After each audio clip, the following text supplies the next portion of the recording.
Hi, everyone. Good afternoon. My name is Wei Nguyen, and I'm an Assistant Vice President in the Community Development Engagement Team at the Minneapolis Federal Reserve Bank. The Community Development Engagement Team supports the Minneapolis Fed's mission to pursue a growing economy that works for all of us. Through policy analysis, applied research, and convening, we inform public policy discussions. Labor market policies and programs help shape outcomes for low-income and moderate-income workers. We conduct research on topics that matter for workers, employers, and the overall labor market. I'm pleased to welcome you to our webinar, which will explore the role of unemployment insurance in the labor market, centered on recent research to better understand access to unemployment insurance.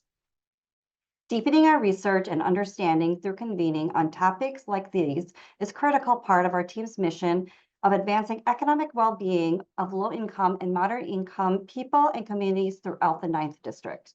In our time today, we will hear about research we conducted to better understand applicants' experiences with unemployment insurance system, how states are innovating to better serve UI applicants, and the biggest opportunities and challenges related to unemployment insurance access. We will then turn to a panel of experts to discuss opportunities and challenges for making UI more effective. I'm pleased to be kicking off this conversation.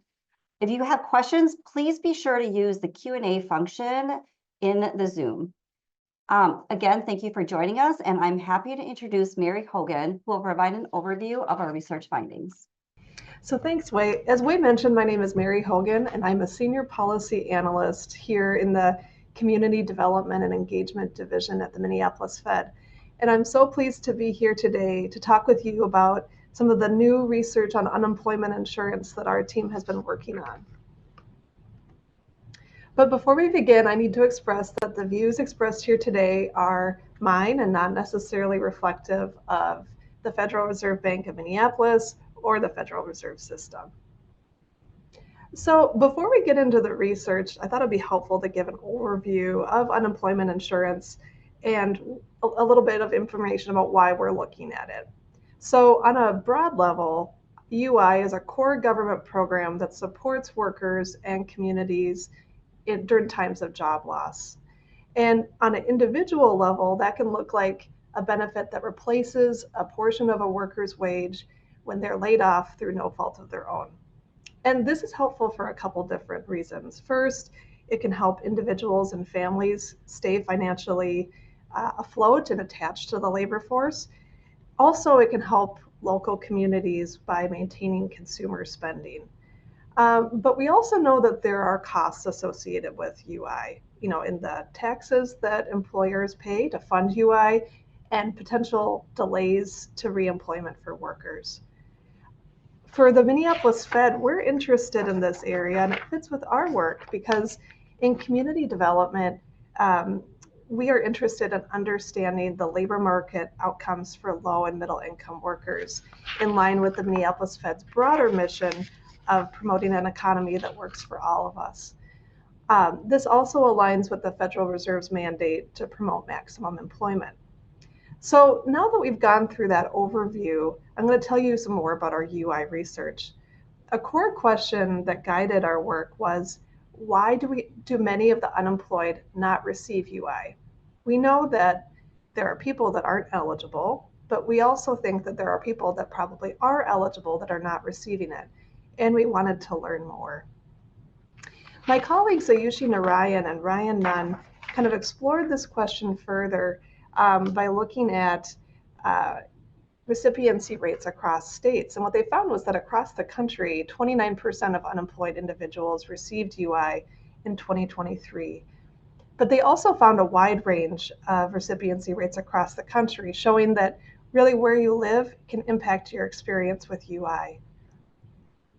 As shown on this map here, you'll see a wide range of access rates. So for instance, Minnesota is colored in dark blue, which represents a higher recipiency rate.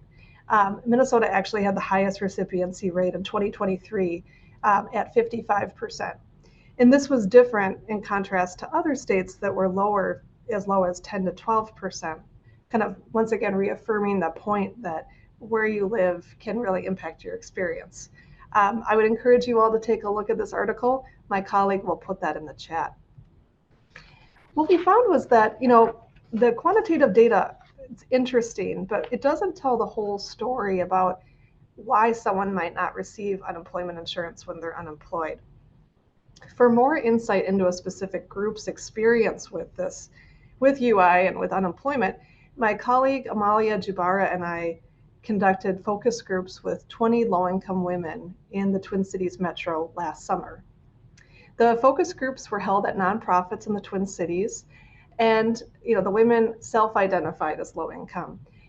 We also asked that they had been unemployed sometime in the last 5 years.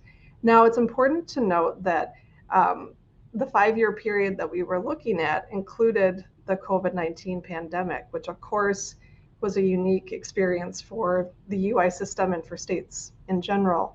But I think it's important to kind of have that in mind. The women in the focus groups also had a strong collective interest in professional identity and pursuits. 70% actually held professional certifications in things ranging from commercial truck driving to nursing to cosmetology, etc. Some held side jobs in addition to their primary jobs. So it was clear that the women that we were talking to were very work-oriented. While we know that this was not a representative sample, the focus groups were helpful in giving depth to what we saw in the data more generally. We learned a lot from the conversations that we had with the women, and from those conversations, some overarching themes emerged. We heard a great deal about uncertainty. Nearly all participants expressed confusion about UI eligibility, specifically how the circumstances of their job loss impacted their eligibility. We also heard examples of people not hearing about UI when they lost their job, either through employers or through their networks. And we heard of a frustration with some of the program materials and resources. There was complaints that they weren't clearly communicated or not in plain language. We also heard of a difficulty in ensuring accurate information of the applicants. Some states don't have in-person offices, and in those cases, applicants are directed to either the state's UI website or the state's UI phone line. And what we heard was that from some people who accessed the phone line was that they had a difficult time affirming or confirming that the information they received from the UI phone reps was accurate. And that created a lot of uncertainty and anxiety. So these themes echo some new quantitative data that our team has been working on as well. My colleague Ayushi Narayan and some of our other colleagues actually worked in collecting data on this by calling each state's UI helpline and recording how long it took to reach a human who could answer questions. As you can see in the pie chart there, access to human help varies for state UI phone lines. In about half of states, human help via the phone took at least 30 minutes to obtain or was unavailable. UI applicants also faced limited application methods and hours in other states. I'm excited because we're going to be talking more about some of the exciting work that states are doing to address some of these administrative processes in the panel discussion following my presentation. So looking forward to hearing more about what states are doing there. In addition to the administrative issues, we heard of themes of limited trust and eligibility misalignment. On the trust side, we heard about concerns with fraud in our focus groups, an issue, of course, that hit states across the country during the pandemic. One participant in particular had been the victim of UI fraud before she moved to Minnesota during the pandemic. Someone had applied for benefits in her name and actually received benefits in her name. And understandably, that experience really shook her trust in the UI system and in applying more generally. Fraud was not the only issue that jeopardized trust.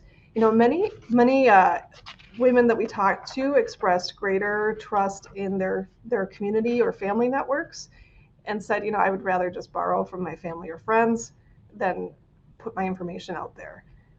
We also heard from participants who shared hesitancy about applying for UI, sharing concern that they may lose access to other benefits by receiving UI, that receipt could put those benefit levels at risk.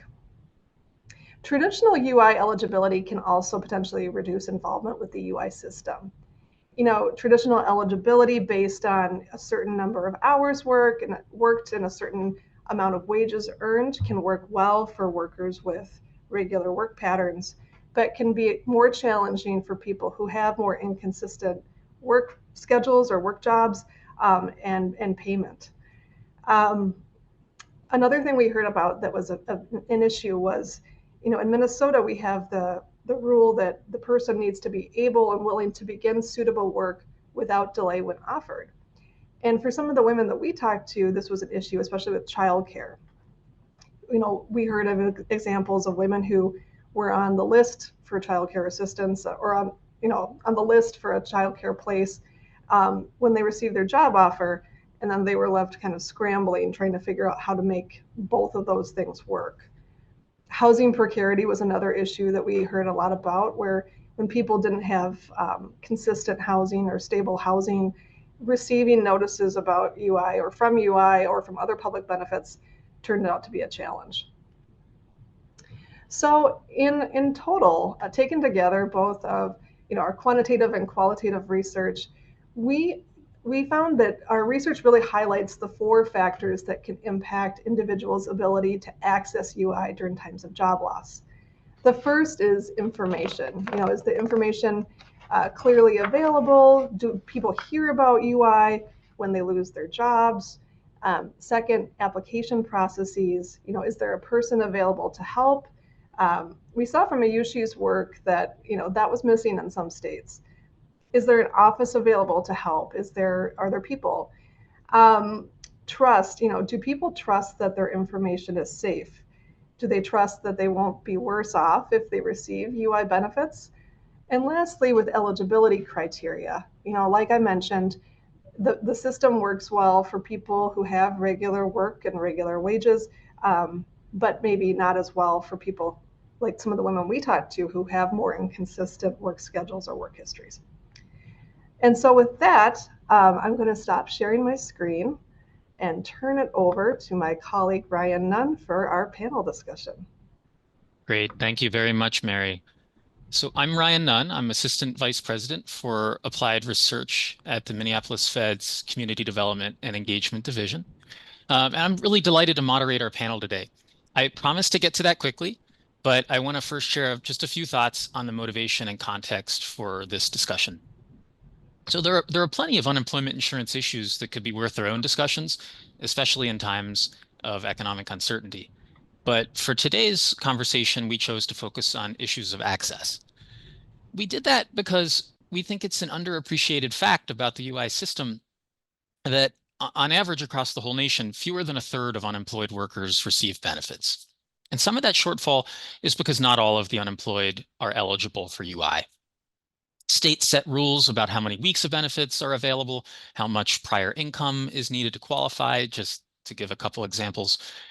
And those eligibility rules are not the primary focus of this panel, though they are quite important. But as you just heard from Mary, some of the shortfall in UI recipiency is because eligible workers do not take up UI. And understanding the reasons for that lack of take-up is going to be important for policymakers who want to make sure that their UI systems are following through on their missions.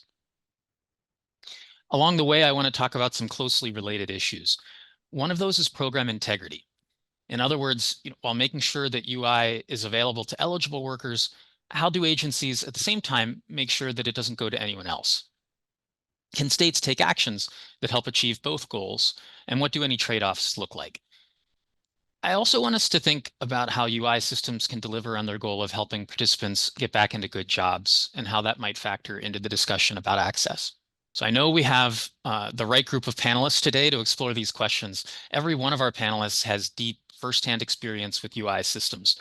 And while I don't imagine that they will all agree on answers to all the questions, I know they bring a wealth of experience and thoughtfulness when they give their views. And so I'm delighted now to introduce our panelists. You can find longer bios on the website, but I'll give the highlights now and we'll get the conversation going. So Jennifer Phillips is the program lead for network collaboration with the Digital Benefits Network at the Beck Center for Social Impact and Innovation at Georgetown University. Previously, Jennifer led UI modernization initiatives for the state of Illinois. Beth Townsend is Executive Director of Iowa Workforce Development, which administers Iowa's UI program in addition to other workforce programs. Julia Dale is CEO of Sevilla, a nonprofit that brings human-centered design to public institutions. And Julia was recently director of the state of Michigan's Unemployment Insurance Agency. And finally, Andy Stetner is Director of Economy and Jobs at the Century Foundation, a public policy research institute. Recently, Andy was the U.S. Department of Labor's UI Modernization Director. And then just before we launch in, remember that you can enter questions that I'll try to weave into the conversation as it continues. All right, so I want to start with you, Andy, and ask, in your former role as director of the Office of UI Modernization, you were helping many states make their UI systems more accessible, more secure. Can you identify some general themes in that work over the last few years? What were states trying to do and how are they doing it?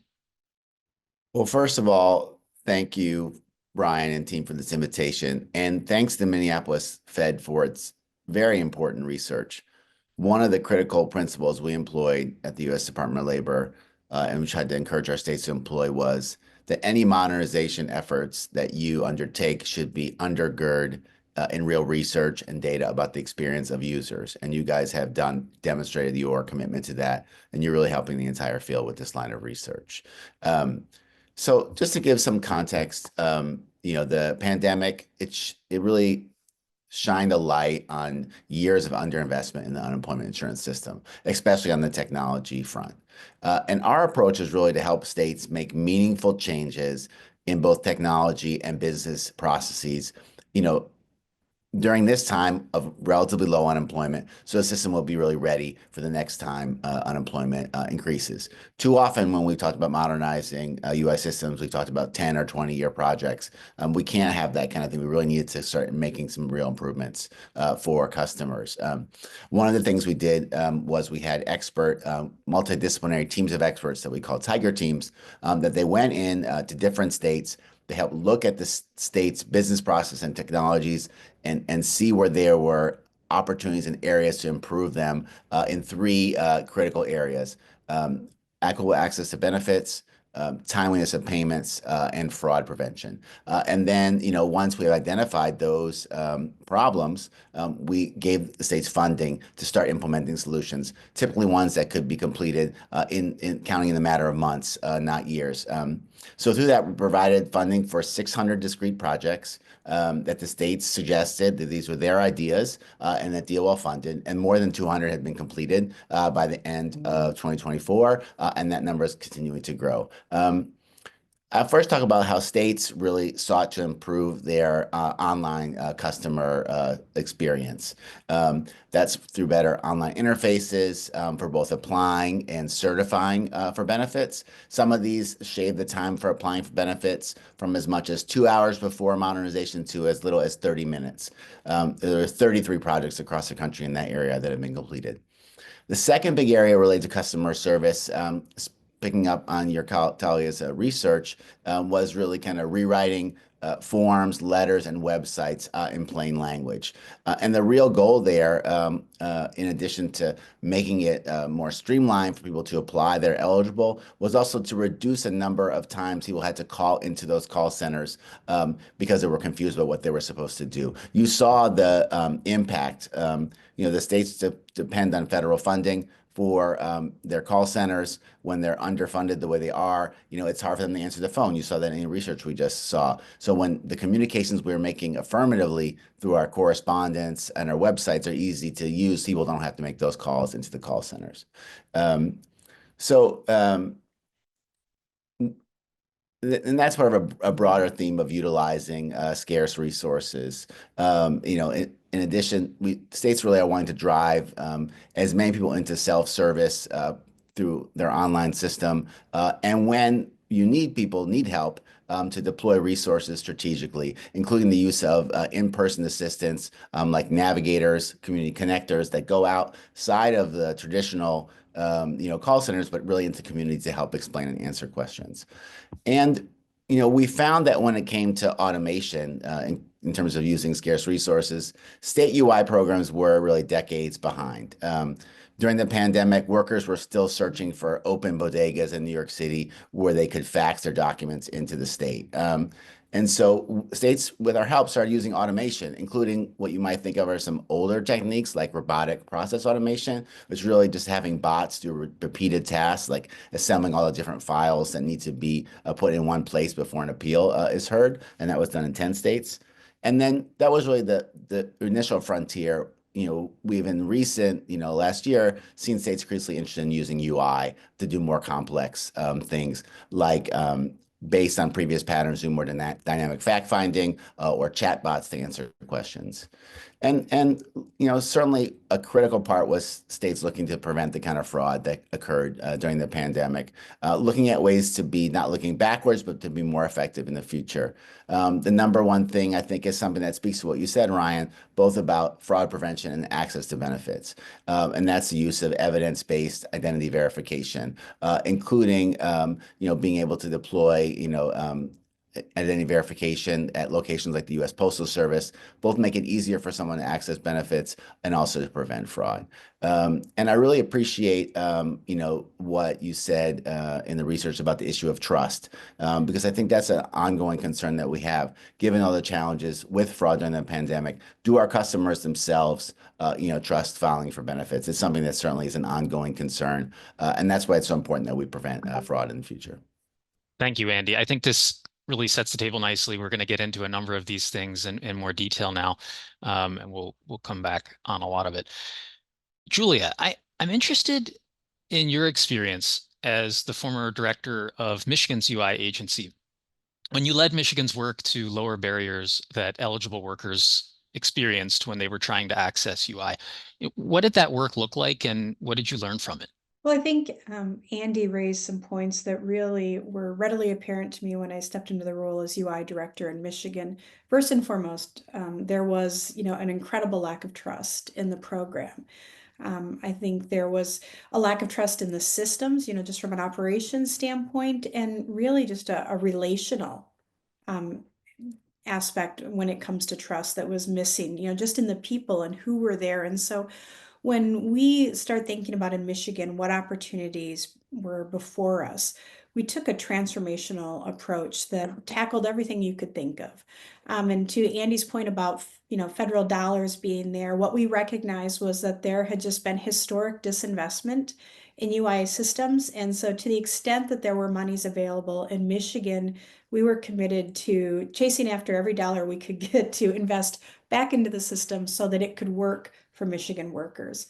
I think one of the things that stood out most to me is when I came in, there was already the start of an engagement with Sevilla within the Michigan UIA. And at the heart of that engagement was this recognition that there needed to be an understanding about what we call at Sevilla the person on the path. Who is the person that is applying for benefits? And let's do some significant research. Let's not just from the inside out make assumptions about the barriers that they face, but let's hear from the workers themselves, those individuals who are trying to access benefits and are struggling, and what are the barriers they say that they are facing. It's really easy within an agency to find yourself in the midst of an echo chamber where we all think we understand what those barriers are and what the struggles are. And so we engaged when I was at UIA with Sevilla to go out and conduct some real in-depth research, sitting down with Michigan workers, those that had accessed the system before, those that had never accessed the system, those who were involved in skilled trades, and so had a slightly different process when it came to applying for benefits. Sevilla also sat down with advocates, worker advocates that oftentimes engaged with the UIA, sometimes in adversarial context and sometimes not, to learn from them about what are the barriers we faced. And There was a lot of really important feedback that we had to receive there. Whether we're thinking about technology that was outdated and was not user-friendly, when we think about language barrier issues, when we think about the information that was available and how easy or how difficult it was to navigate. One of the many feedbacks that Sevilla provided to UIA at that time was, it's not that there was a lack of information on the Michigan UIA's website. It was just that, to the contrary, there was an abundance of information, but it was really hard to navigate. It was really hard to find the information, the right information you needed if you were applying for benefits at the right time. And so understanding that it wasn't just about, the system, it wasn't just about language access, it was a variety of factors that all came together at one time that really caused a failure for workers we saw. And so, one of the many projects we developed as a consequence of the feedback we received was the claimant roadmap. And I know, I think some of our partners here are going to share that link, but the claimant roadmap became a tool that we used because we needed something right now. In Michigan, the UIA is involved in a process to replace the IT system, but we knew that that was going to be a many-year process, and it wasn't going to be available to address the needs, the barriers that workers face now with the existing system. So when working with Sevilla, the UIA was able to develop this claimant roadmap that laid out in 6 easy steps the process for navigating benefits. And that was something that we were able, to Andy's point about projects that we needed to implement and get out there quickly. That was a piece, a tool that we were able to implement very quickly. We also learned in those conversations about the need, the problems that first-time filers experienced, the struggles they faced. And so we launched, when I was at UIA, these online coaching sessions, learning from the pandemic, where there's so many things that we want to be able to do for individuals. But if we think about the finite time and resources we have, we could take from the learnings of working online and using virtual environments and really meet the needs of many individuals at one time. So we launched first-time filer coaching sessions online, where we would have staff available, one staffer leading the claimants through the process of applying for benefits for the first time, and another actually being able to respond to questions as those sessions were going on live, and made it easy for workers to apply to be a part of those sessions for free, virtually offering them on a weekly basis. And we've also expanded those offerings to include them in Spanish, and using that platform to provide other services that were needed. I think one of the other things, though, that we learned is that as we think about the resources we provide, so often we talk about phone lines and we talk about how hard it is to get through the phones. We recognized in Michigan, we are one of, a handful of states who still has several different types of offices open across the state to meet worker needs. And so really tried to push the channels to say, yes, we have the phones available for you. But the reality is, when I came into the role as UIA director, our staffing in Michigan was 50% of what it had been under the prior administration, when that prior administration started. So as much as we had hoped that we'd be able to be there and serve everybody by phone, we know that that's always going to present a challenge when it comes to staffing resources. And so really focused on educating workers about the other channels that existed for them, whether that meant virtual appointments or in-person appointments in our many offices across the state, recognizing that we needed to get the word out about how we were there to meet with workers. And, one of the great things about those in-person offices is that we also developed toolkits that those offices were able to implement for individuals who came into our offices that had different abilities and needed some support when it came to meeting with one of our staffers and going through that process of applying for benefits. I could talk at length, as you can see, Ryan. I want to give everyone else a chance as well, but those are some of the initial initiatives. Thank you. I know we'll be coming back to many of these issues as well. Excellent. So now, I guess we've been talking a lot about how to make UI accessible to eligible workers, and a key word there is eligible. So I want to ask you, Beth, in your role as Director of Iowa Workforce Development, I'd just love to hear your thoughts about how we make sure that benefits don't go to people who shouldn't be getting them. What are the different ways that can happen? If you could kind of outline that, and then say anything about what process innovations might be useful there. Sure. Well, we, obviously anybody who was in an unemployment insurance program during the pandemic became acutely aware that our programs were targeted by fraudsters around the world. We were trying to get as much money out as quickly as we could, and that led to a lot of vulnerabilities in systems and programs that were exploited by, international and national criminals. And so fraud detection and prevention really became front and center in terms of being able to make sure that the benefits that were being paid out actually went to Iowans who were displaced because of the pandemic and unemployed because of the pandemic, and were not being paid to someone in a foreign country who had stolen the identity of someone in Iowa. So I think fraud detection software and platforms have improved pretty significantly since the pandemic as a result of lessons learned during the pandemic. We use multi-factor identity verification in Iowa.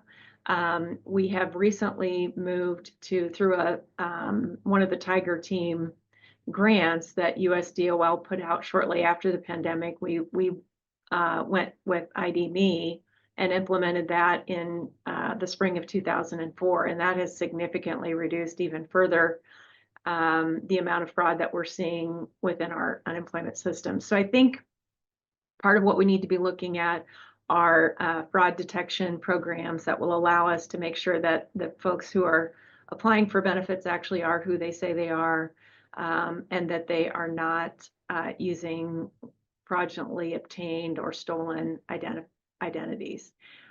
The thing that we like about ID.me is that it takes less than, on average, 5 minutes for individuals to get through the verification process. And it has been very successful in terms of making sure that the folks who make it through really are who they say they are. So I think that as states, we need to be careful, or we need to be vigilant to make sure that our programs don't get exploited. What we saw during the pandemic were as we adopted new fraudulent detection or fraud detection mechanisms, the fraudsters would change tactics. And so you would deal with a variety of different tactics and programs that were being utilized to steal money.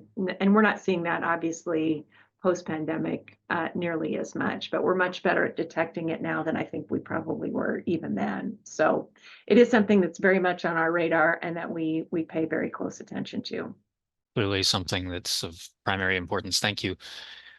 Okay, now to you, Jen. I want to get back to some of our questions about access and ask you to tell us a little about the opportunities you see to make UI more effective and accessible by using data more comprehensively than we might be at the moment.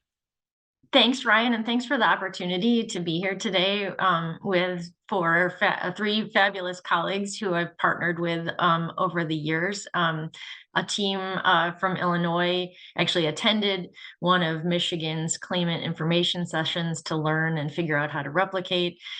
We worked with Iowa's workforce development on plain language and sharing best practices on language access and plain language. And I'm going to go back to Andy's opening comment about undergirding process improvements and technology modernization improvements using data, and give a couple examples from my experience in Illinois, and then try and lift up some of the national examples.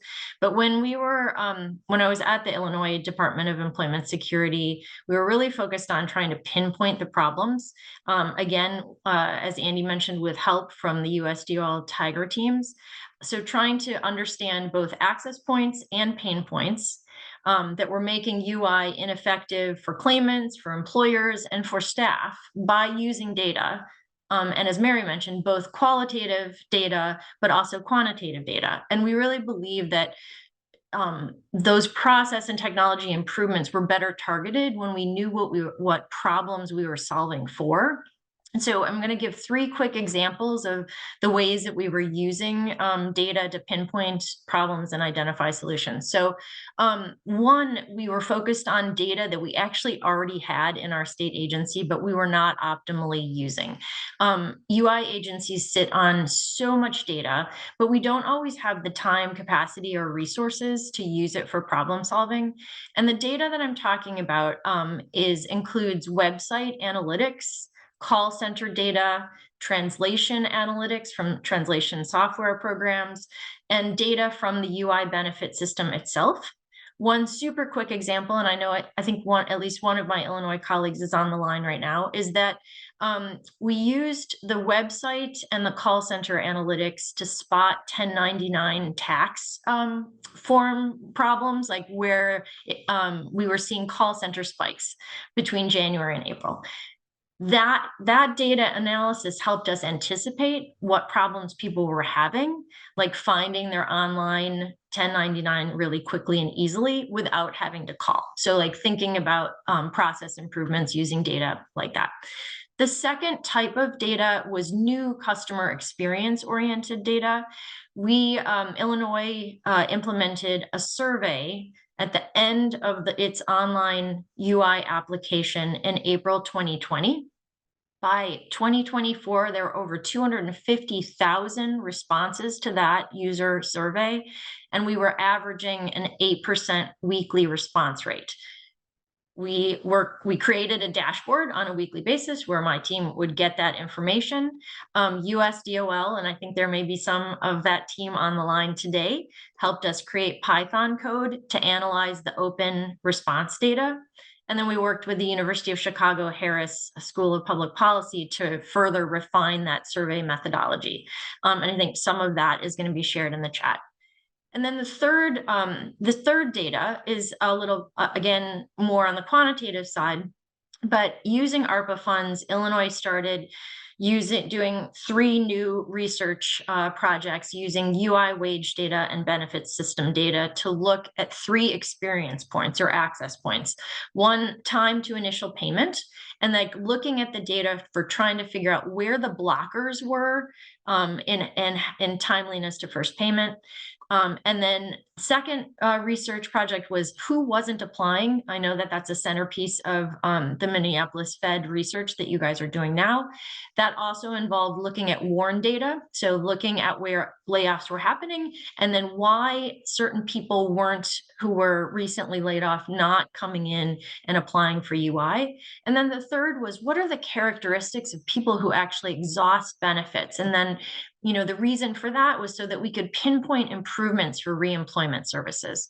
So again, the combination of all 3 of these data analyses helped zero in on where those process improvements and tech modernization was most needed and where it would have the biggest impact on accessibility, on the experience, on system effectiveness, on potential cost savings, in terms of reducing non-fraud improper payments. And then sort of taking this to the national level, in my role at Georgetown's Beck Center, these are the data-driven, human-centered design approaches that state agencies are using across the country right now. USDOL has issued a really terrific training and employment notice. I think it's 10/18/24. I think it's going to go in the chat. It's a really great customer experience checklist for states to use. And then our digital benefits network hosted a 3-part webinar on customer experience over the summer, highlighting Michigan, highlighting experiences in California, New Jersey, and a couple other states. And I think that's going to go in the chat as well. And I think I'll wrap there so we have more time for discussion. Well, there is so much here, and I think that the chat is going to end up being a really nice set of resources here that folks can get a lot more detail on everything in. So, okay, what I want to do now, I have a couple questions from the audience that I'm going to merge with one that I already had, and I'll primarily direct this question to Andy and Beth, but with everything, I hope others feel free to chime in as well. So, Andy, could you tell us about the Integrity Data Hub and kind of more broadly the relationship between UI integrity and access? Should we worry that focusing on integrity and fraud prevention could diminish accessibility for eligible workers? That's one question from the audience. And then I'll follow up with a related one. Yeah, so the Integrity Data Hub, that's a tool funded by the Department of Labor through an appropriation that allows states to pool their resources to identify potentially fraudulent claims. For example, if Claxton Jones uses a fake email to apply for UI in Iowa, it will be flagged in Minnesota or whenever other state he tried to apply using that same for benefit. That's really grown out. That's how it started to expand out to a lot of other sources of data. For example, databases around deceased individuals, fraudulent bank accounts that states can upload on even on a daily basis to get a risk score for every single claim that they're filing. And the goal with that is to stop, more fraudulent claims, before they happen rather than chasing them down afterward. But, they are certainly, your questioner is asking a reasonable question, and there certainly are interactions between access to benefits and program integrity. When it works well, I think those two things can be on the same team. When you're writing your notices, in plain language, when your website information is clear, people make less mistakes. There's less improper payments. It also frees up, the limited staff time to do the investigations necessary when the IDH flags someone as potentially fraudulent in a timely way and do it in an accurate, basis. But we have more, we have more to learn on these, interactions. Ensuring that when states are getting a fraud flag, that that benefits are not being held for long periods of time, that the investigations are efficient, and then critically that we are, like Beth said, evolving our fraud prevention to the emerging threats. It's very easy to fight the last last war's battles. Again, the U.S. system was used to a certain type of eligibility fraud. This might be someone, working, while they're collecting unemployment benefits. We're not used to identity fraud at the scale that we experienced during the pandemic. And now we're having to new forms of fraud, fictitious employers. So we're having to be, emerging. And the interaction is important because if you're putting up barriers that are really about a type of fraud that isn't a leading type of fraud, you're putting all your energy into one bucket when you should be looking forward in another way. For me, it's always critically about data. When we're putting in a new, form of fraud prevention, how is that impacting that customer experience? How is it impacting how many potentially fraudulent claims that we're stopping and adjusting those dials as we are needed, rather than just putting our heads down and just having the same system, do it over and over again. That all makes sense. And then Beth, there's just a very closely related question from the audience about the potential for folks through ID.me to have issues with multiple names for the same claimant. Things like, have you run into issues like this? Well, there are always going to be issues with any ID verification program that you're using. But we have found limited, like I said, the average amount of time it takes for someone to use ID.me to get verified is 5 minutes, which is pretty minimal. If we do run into issues, we do have a great call center. Our average wait time is 5 to 6 minutes, maybe 10 minutes during our busy time. So we can get through. We have a call waiting or a callback access that we implemented about a year ago. So, and we when a individual asks for a callback, we call them the same day. We clear out our call log at the end of every day, so people know that when they contact us, they're going to get help. So we have a number of different ways that we can help people if they are running into issues, because some people if their names have changed for whatever reason, or maybe their addresses have changed, or if they have very similar names to other individuals in Iowa, then we want to make sure we're talking to the right John Doe that's filing the claim. So there are multiple ways to work around that or to assist with overcoming any issues that they may have. Okay, so I'd like to come back to you, Jen. I'm really curious about the work that the state of Illinois did with DOL to understand those points at which applicants tend to abandon their applications. So I was thinking specifically about the direct engagement with the with UI claimants, but anything that you would like to talk about in that vein, I think would be really interesting. I think I can't remember if it was Beth or Andy who said in the beginning that accessibility and integrity kind of are two sides of the coin, and they, like, when they're working together, it actually works really well. I was really excited to see Mary's recent focus group research and Ayushi's application procedure research, because there are administrative burdens in UI, like from beginning to end, right? Like that could be addressed to streamline the experience and potentially reduce errors that lead to those non-fraud improper payments. But we were extraordinarily lucky to work with a team of a digital service team of experts that was assembled by USDOL, both in Tiger Team, but then sort of outside of Tiger Team. That helped us in Illinois better understand the claimant experience problems and how to translate those problems into UI modernization solutions.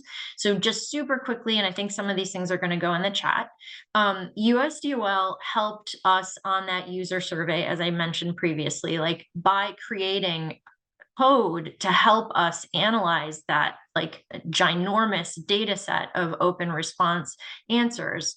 But they also, like, and I think somebody's on the call from that team today too, we successfully executed a data sharing agreement between the state of Illinois and USDOL to allow us to conduct live observational research. I believe that blog post is also going to go in the chat in a second. And we were able to observe and record 13 claimants filing for UI in 5 different regional offices throughout Illinois. And that research really helped identify those the administrative burdens and blockers that we've been talking about, and Mary's research, focus group research, goes into. They also, USDOL also helped essentially coach us on how to pull weekly data from our benefit system that would show the flow of applications, or essentially create a weekly funnel analysis where my office was getting this information where you could see exactly how many people filed, when they started, did they complete, where they abandoned on the application, exactly where they dropped off on, like, to the question, and how many minutes were taken on each of those steps. Some of that research is going to be put in the chat.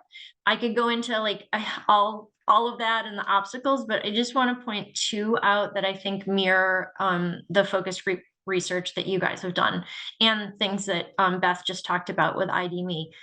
Identity proofing processes are definitely a barrier, but it's not one that you can abandon for the sake of access. It has to go hand in hand with integrity. And the preference would be to do better coaching for people to understand, like, what are the, like, to Julia's point about the 6 easy steps. So really understanding like what someone needs to do to get through, to understand the identity proofing process and that multi-factor authentication processes, which are key to integrity for UI systems. In Illinois, it's a homegrown system called iLogin that has both the verification and the multi-factor built in. In the live observation research, 11 out of 13 people required staff assistance to get to the next step. In Illinois, you cannot even get to the UI application online until you've gone through that. And all 13 volunteers tried unsuccessfully at home first online before they came in. At the back center, my colleagues have done some seminal research on account creation and identity proofing across public benefit programs, and are currently partnering with NIST, which is the federal agency that issues the standards on such things, and the Center for Democracy and Technology. I think that link is also going to go in the chat. But and there's some beneficiary research that's similar to what you guys have just done that is forthcoming. And then I think plain language is the other piece that's been talked about, and that's a huge issue. People run into trouble and abandon the application process when they're just not sure how to complete and interpret different parts of the application. This can be both plain language and language access. It's no secret that UI terminology is really complicated, even for English speakers. I think maybe I should pause so that we can get some other things in the discussion. No, I mean, this is fascinating. I think it's clear to me that there is so much you can only learn through the kind of work you described, like working specifically with people, whether it's surveying them or even better, talking to individuals as they are trying to do the tasks. So I really do encourage folks to dig deeper on that. Well, I'd like to turn back to you, Julia, and ask, as someone who has worked with a UI agency from the outside in your current role and also led a UI agency, I'm curious about your thoughts on how those partnerships work best between UI agencies and those outside who are in the space. What do you think they can do together that a state might struggle to do by itself? I think UI is not unique. I think in my more than 2 decades in state government, I've yet to be in a role or a division in a work area where those relationships, those partnerships haven't been essential to success and serving, our constituencies. I would highlight really first the work we did in developing a modernization work group.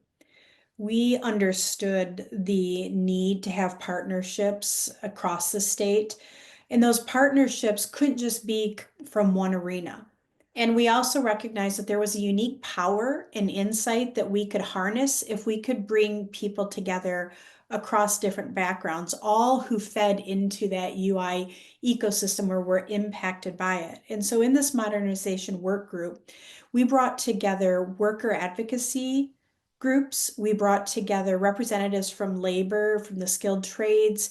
We brought together representatives from the business communities, the Michigan Small Business Administration, the Detroit Chamber, the Hispanic Chamber, and we gathered together.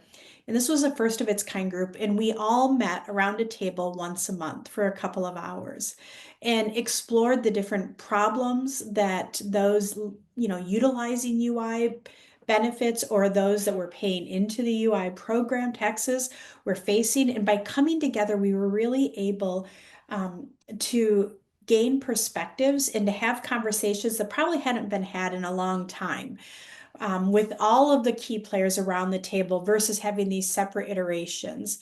And we harnessed a lot of great feedback. Some of that feedback resulted in what came to be known, work we did with Sevilla as the employer resource or the Employer Help Center.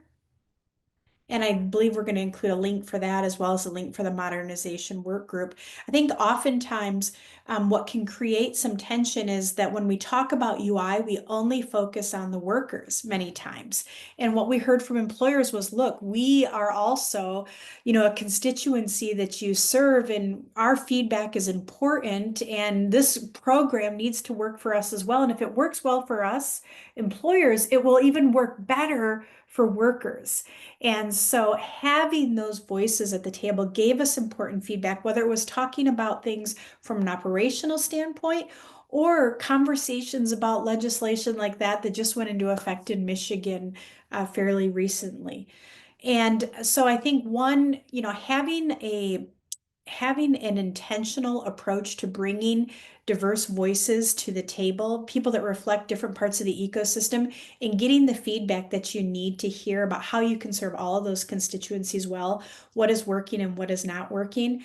And having those partnerships were key when it came to, responding to certain disasters that we saw in Michigan. We had some tornadoes and Gaylord and storms, and we would be able to come together and form these rapid response teams. Or if an employer was shutting down, we were able to partner with the labor groups and partner with the employer and the workers to make sure that we could come together and provide much needed resources.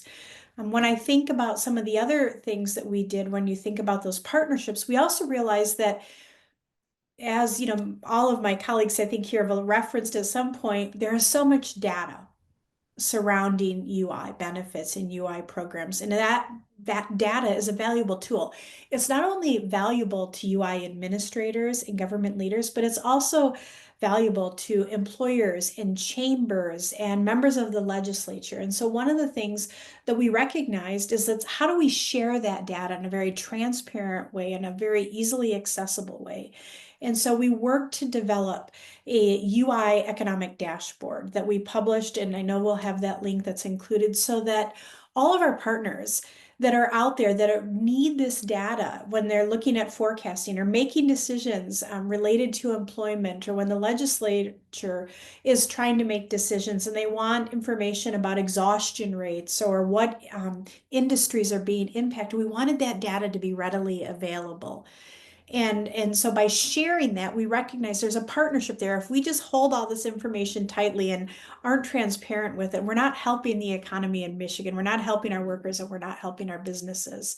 And to that part, we also, recognize that at the state level, it really served us well to work with the director of Michigan Center for Data Analytics, because oftentimes, and I know this will not come as a surprise to anyone that's listening, whether you're talking about at the state government level or at the federal government level, we can hang on to our data in silos and we don't share it. And so how do we facilitate sharing that data across state government so that information can be used to help inform policy decisions? And again, working with my partners at other state agencies and other programs to share that information. Those are just some of the things.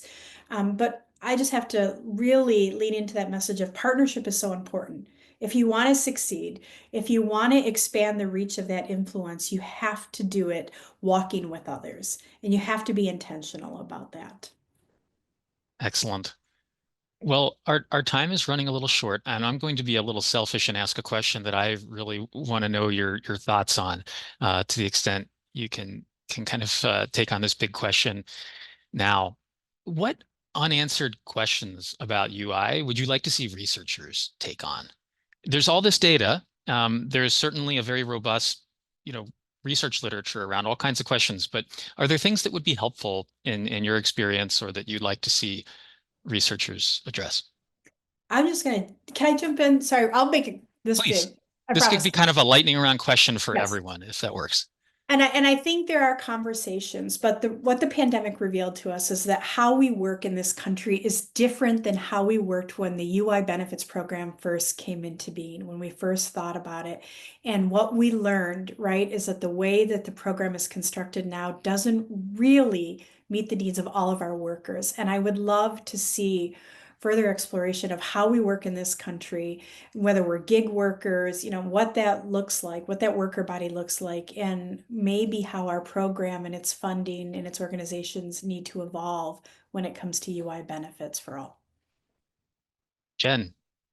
I'm going to go back to something that Illinois was trying to crack, but I think it's a national question, and it would be a really interesting thing for researchers to think about the methodology, and that is, why don't people apply? And this is where, in the UI agency, like the wage data and the claims data that we have, we can see who's coming. We can't see the black box is like who isn't. And that's where like looking at like untraditional ways of like looking at companies that have just gone into the WARN system, like looking at that worker level about like who is coming in to apply and who isn't. But that's a pretty uncracked question that would be a juicy one for researchers. Beth or Andy? I was going to add, just to build on Jen's, understanding whether individuals who are actually eligible for UI benefits get them.